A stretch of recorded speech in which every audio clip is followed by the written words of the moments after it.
12 million Sinovac vaccines temporarily suspended in Brazil. Saturday's Anvisa, the federal health authority of Brazil, banned the usage in illegal plants of over 12 million COVID-19 dosages manufactured by China's Sinovac Biotech Limited.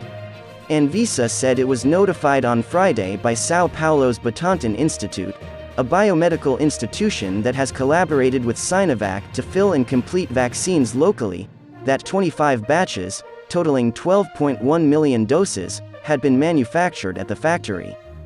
The production facility was not examined and was not authorized by Anvisa for emergency use of the aforementioned vaccine, the regulator said. The restriction was implemented as a preventive step to avoid exposing the people to immediate danger, the statement said.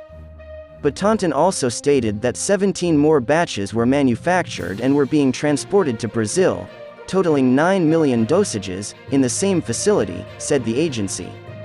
During the 90-day suspension, Anvisa said it would examine the facility and learn more about the manufacturing process's security. Sinovac supplied the overwhelming majority of vaccinations given during Brazil's vaccine launch earlier this year. Additional images from other manufacturers have subsequently become available. Brazil reported 21,804 new coronavirus infections and 692 COVID-19 fatalities on Saturday.